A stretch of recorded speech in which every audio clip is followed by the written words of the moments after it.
Ya, apa kabar pemirsa? Bertemu lagi bersama saya Rini Reski dalam Warta Parlamentaria. Kami sudah menyiapkan beragam informasi seputar kinerja dan kegiatan anggota DPR RI. Inilah Warta Parlamentaria. Selengkapnya.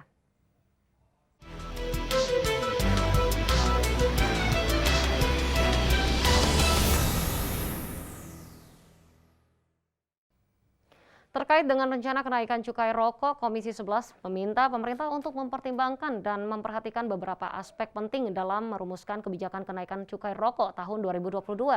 Mulai dari aspek kesehatan, ketenagakerjaan, penerimaan negara, dan peredaran rokok ilegal.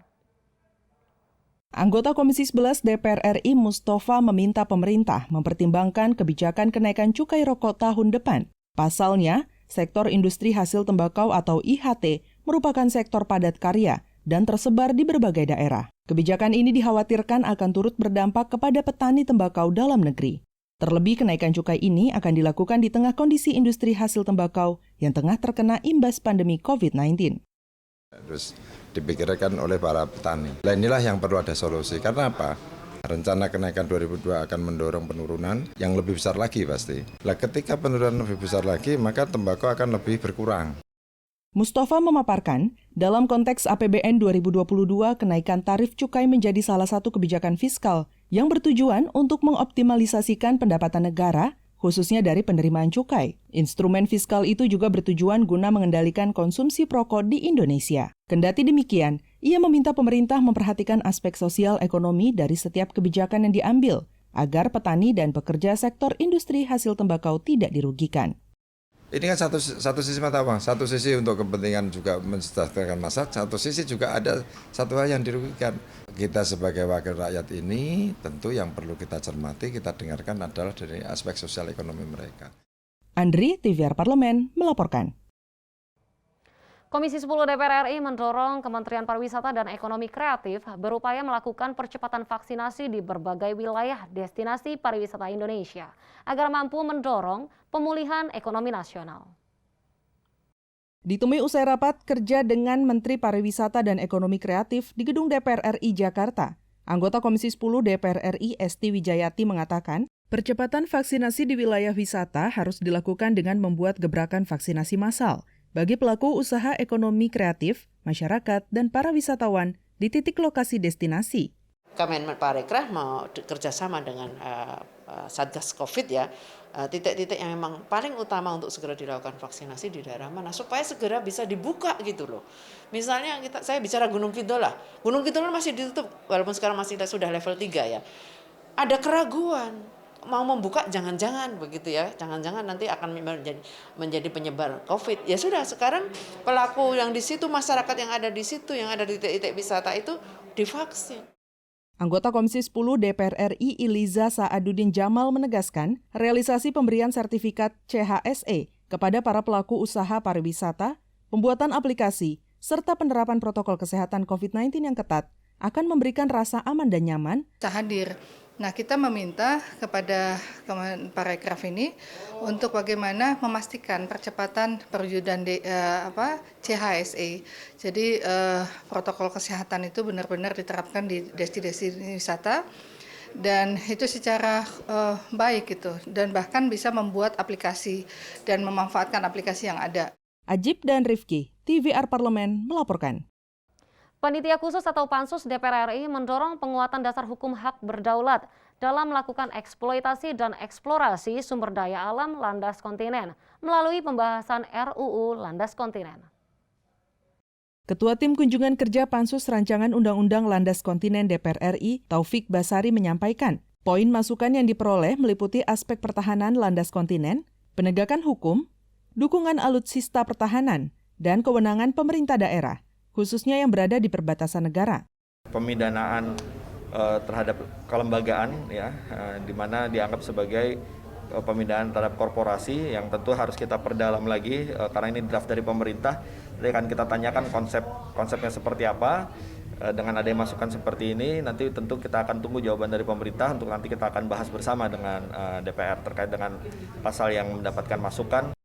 Anggota Pansus Rancangan Undang-Undang Landas Kontinen, Muhammad Syafi'i mengatakan, di antara banyaknya pulau di Kepulauan Riau, terdapat 2 pulau yang strategis, namun dengan kondisi rentan, yakni Pulau Nipah dan Pulau Sekatung. Hal tersebut berbanding terbalik dengan negara terdekat yang memiliki teknologi lebih maju. Kalau mesti di daerah-daerah terluar, mengingat posisinya yang sangat strategis dan juga rentan, apalagi negara tetangganya lebih maju, menawarkan banyak kemajuan. Sementara di daerah kita itu pembangunan fisik nggak ada, pertahanannya nggak ada.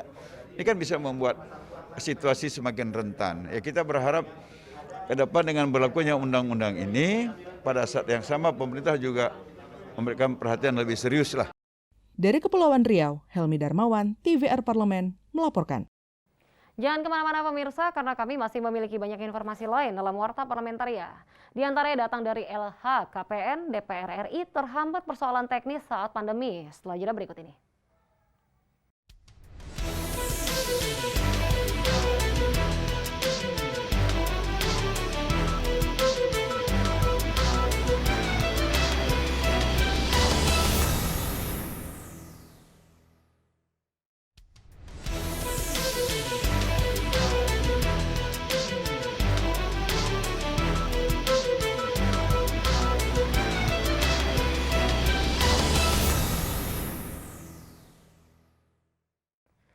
Pimpinan DPR RI menyatakan penyebab sejumlah anggota Dewan belum menyampaikan laporan harta kekayaan penyelenggara negara atau LHKPN dikarenakan persoalan teknis, sehingga terjadi keterlambatan. Pelaporan LHKPN anggota Dewan disinyalir terkendala akibat kebijakan bekerja dari rumah atau WFA di saat pandemi. Ditemui di Gedung Nusantara 3 Senayan, Jakarta baru-baru ini, Wakil Ketua DPR RI Sufmi Dasko Ahmad memaparkan, keterlambatan penyerahan LHKPN anggota DPR RI terjadi akibat staf dan tenaga ahli tengah menjalankan kegiatan kerja dari rumah. Menurutnya, keterlambatan penyerahan LHKPN adalah murni karena masalah teknis dan bukan disebabkan faktor kesengajaan. Oleh karena itu, pimpinan DPR akan terus menghimbau agar seluruh anggotanya segera menyelesaikan LHKPN seperti tahun-tahun sebelumnya dengan angka kepatuhan yang terbilang baik. Itu LHKPN kan harus dimasukkan pada saat-saat pandemi. Nah, mereka kan biasanya dibantu oleh TA, oleh staf. Nah, ini kan kita WFH semua, sehingga staf yang membantu rata-rata juga pada WFH. Masalah teknis, karena kalau yang tahun sebelumnya kan bagus itu.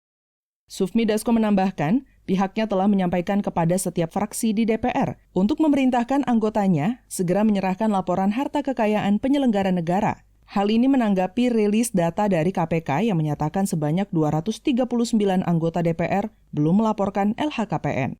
Melalui Rapim yang sudah diadakan kemarin, kita akan minta kepada ketua-ketua fraksi untuk menyampaikan kepada para anggotanya untuk segera memasukkan LHKPN. Demikian. Zikri dan Denus, TVR Parlemen, melaporkan. Wakil Ketua Badan Akuntabilitas dan Keuangan Negara atau BAKN DPR RI, Anis Biarwati, menyampaikan ketidaksesuaian antara ekspektasi pemerintah daerah dan kemampuan pemerintah pusat terkait dana alokasi khusus atau DAK menyebabkan realisasi program kerja di daerah tidak optimal. Hal itu diungkapkan Anis Biarwati saat memimpin tim kunjungan kerja BAKN ke Provinsi Kepulauan Bangka Belitung belum lama ini. Anis Biarwati mengungkapkan, kunjungan yang dilakukan BAKN DPR RI ke berbagai daerah yaitu untuk memastikan anggaran pemerintah pusat yang dikucurkan ke daerah dalam bentuk DAK memiliki dampak yang signifikan dalam meningkatkan kesejahteraan rakyat. Bahwa DAK ini atau dana transfer khususnya ini sangat penting untuk daerah. Jadi memang sangat diharapkan dana dari pusat ini untuk membangun daerah. Sehingga ketika terjadi refocusing anggaran, dan ini dialami oleh semua ya di pusat maupun daerah, ini akan menjadi satu kendala yang sangat besar di daerah. Anggota BAKN DPR RI Muhammad Misbakun menyoroti sejumlah permasalahan seperti swakelola dan permasalahan teknis dalam pelaksanaan proyek di lapangan yang harus ditindaklanjuti dan diselesaikan oleh pemerintah daerah Kepulauan Bangka Belitung. Saya percaya dengan hasil auditnya BPK karena ada banyak temuan, tetapi rekomendasinya sangat substansial dan ditindaklanjuti. Dan mereka sangat memahami kesulitan dan permasalahan DAK ini. Dan rata-rata permasalahannya ternyata karena swakelola, kemudian ada permasalahan yang berkaitan dengan pelaksanaan proyek di lapangannya. Ade Ardiansyah, TVR Parlemen, melaporkan. Komisi 10 DPR RI mengapresiasi kontingen Indonesia pada kancah internasional Paralimpiade Tokyo 2020. Atas capaian medali yang diraih, prestasi tersebut di luar dugaan dari target yang ditetapkan oleh pemerintah. Anggota Komisi 10 DPR RI Muhammad Nur Purnamasidi mengatakan, raihan prestasi yang telah ditorehkan oleh atlet Indonesia merupakan suatu semangat bagi bangsa Indonesia di masa pandemi dengan segala keterbatasan saat ini. Para atlet Indonesia justru menorehkan prestasi di pentas olahraga dunia. Purnamasidi menambahkan pola pembinaan perlu ditingkatkan oleh pemerintah guna menghadapi Paralimpik 2024 di Paris mendatang. Capaian ini jangan sampai melorot, tapi kemudian kita berharap kalau dari ranking 70 ke ranking 40, nah, tentu minimal kita bisa mempertahankan di ranking 40. Nah, kami berharap dengan pembinaan yang terukur dan sistematis, nah, itu bisa lebih meningkat, mungkin bisa di 20 besar atau 10 besar dari dunia. Anggota Komisi 10 DPR RI Andi Muawiyah Ramli mengatakan, capaian prestasi para atlet yang telah mengharumkan nama baik bangsa di kancah dunia olahraga internasional patut diapresiasi tinggi. 2 emas, 3 perak dan 4 perunggu. Luar biasa karena baik masalah bonus, penghargaan, tidak dibedakan. Every athlete born to equal bagi Pak Menteri. Sama, dilahirkan dalam keadaan sama. Mario Hasiholan, TVR Parlemen, melaporkan. Pemirsa, kami masih memiliki banyak informasi lain dalam Warta Parlamentaria. Tetaplah bersama kami.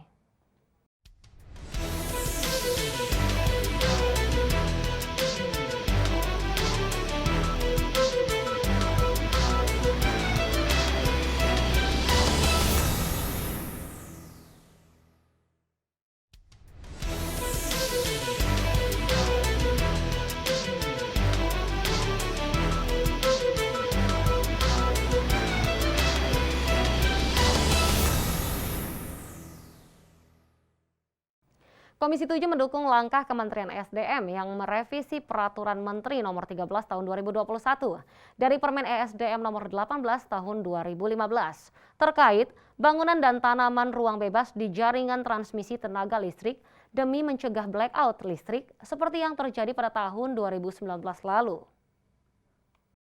Anggota Komisi 7 DPR RI Muhtarudin mengatakan, aturan terbaru ini perlu memperkuat regulasi seperti mengatur batasan pemanfaatan ruang di bawah jaringan transmisi dan pengaturan medan listrik, serta pengaturan pemeliharaan jaringan transmisi. Pembangunan-pembangunan yang kaitannya dengan pembangunan tower, ya kan, transmisi, yang hari ini kan sering terjadi ada hambatan, baik segi investor atau pembangunan juga ada hambatan gitu ya, karena kendala dengan masyarakat, ya, yang setelah itu kalau ada juga perawatannya sulit. Nah, oleh karena itu, ini penting dilakukan. Selain revisi permen ini, Muhtarudin juga mendorong pemerintah untuk mengatur kompensasi kepada pemegang hak atas tanah, bangunan, tanaman, dan benda lain yang berada di atas tanah yang digunakan secara tidak langsung untuk pembangunan ketenaga listrikan. Intinya regulasi ini harus betul-betul mengatur semuanya, ya. Jangan hanya mengatur sepihak kepada kemudahan daripada pembangunan saja, tapi kompensasi kepada masyarakat yang dilewati aliran sutetnya atau transmisinya, termasuk pemeliharanya dilibatkan, ya. Jadi jangan hanya menjaga supaya jangan blackout, ya. Jadi bagaimana sense of belonging dari masyarakat terhadap infrastruktur yang dibangun di daerahnya. Andri, TVR Parlemen, melaporkan. Badan Legislasi DPR RI mendorong pemerintah membentuk Badan Pangan Nasional sesuai dengan amanat Undang-Undang Nomor 18 Tahun 2012. Tentang pangan, Badan Pangan Nasional diharapkan bisa memberikan komando dalam memperbaiki tata kelola pangan nasional. Ditemui di Gedung Nusantara 1 DPR RI, Wakil Ketua Badan Legislasi DPR RI Ibnu Multaza mendesak pemerintah segera membentuk Badan Pangan Nasional yang dikomandoi oleh Presiden. Hal ini untuk menyatukan beberapa kewenangan terkait pangan di berbagai kementerian. Amanat Undang-Undang Nomor 18 Tahun 2012 itu adalah untuk membentuk Badan Pangan. Sudah sejak tahun 2012 itu Presiden untuk segera membentuk Badan Pangan. Ibnu berharap dengan dibentuknya Badan Pangan Nasional yang memiliki tanggung jawab langsung kepada Presiden bisa memperbaiki persoalan-persoalan tata kelola pangan, salah satunya mengenai masalah impor dan ekspor. Badan Pangan Nasional diharapkan bisa segera menjalankan fungsinya untuk mengukur kebutuhan pangan nasional. Badan Pangan Nasional nanti tentunya harapan kita untuk membuat neraca kebutuhan pangan nasional. Jadi kalau ada neraca pangan nasional yang satu, itu kan apakah negara ini butuh impor beras sekian ton, cabai sekian ton, itu harus melalui Badan Pangan Nasional ini, gitu. Jadi tidak terjadi carut-marut dan informasi yang simpang siur tentang impor. Jauh-jauh hari sudah ada perencanaan secara maksimal. Tim Liputan TVR Parlemen melaporkan. Komisi 10 DPR RI mengingatkan kepada seluruh stakeholder sektor pendidikan agar tidak cemas terhadap asesmen nasional yang rencananya digelar pada bulan September ini. Pelaksanaan asesmen nasional bertujuan untuk pemetaan mutu pendidikan jenjang sekolah. Wakil Ketua Komisi 10 DPR RI Agustina Wilujeng Pramestuti menyayangkan masih adanya sejumlah pihak yang menolak pelaksanaan asesmen nasional. Padahal, asesmen nasional adalah koreksi dari sistem ujian nasional yang masih memiliki banyak kekurangan, terutama bagi siswa yang ingin melanjutkan sekolah di luar negeri. Kalau mereka masih kekeh bahwa ini harus tetap ujian nasional, berarti tidak baca hasil dari produk anak-anak karena masa ujian nasional itu. Gitu. Ya, artinya orang yang tidak setuju bahwa hasil ujian nasional itu ternyata tidak memberikan nilai yang cukup bagi anak-anak untuk kemudian misalnya mau sekolah di luar negeri atau misalnya mau bekerja. Ketua Komisi 10 DPR RI Syaiful Huda mendorong Kemendikbudristek agar memberikan sosialisasi secara komprehensif terhadap pelaksanaan asesmen nasional. Ia menduga masih terdapat kesalahpahaman publik terhadap program Kemendikbudristek tersebut. Ya, ini lagi-lagi juga ada aspek sosialisasi, penjelasan yang lebih detail supaya jangan ada reaksi yang lalu kontraproduktif. Supaya AN bisa difahami dan diterima secara baik, kiranya perlu ada pendekatan kepada publik, stakeholder di seluruh Indonesia. Hendra, TVR Parlemen, melaporkan. Demikianlah beragam informasi seputar aktivitas DPR RI yang sudah kami susun dalam Warta Parlamentaria. Saya Rini Reski beserta kerabat kerja yang bertugas undur diri. Terima kasih atas perhatian Anda. Sampai jumpa.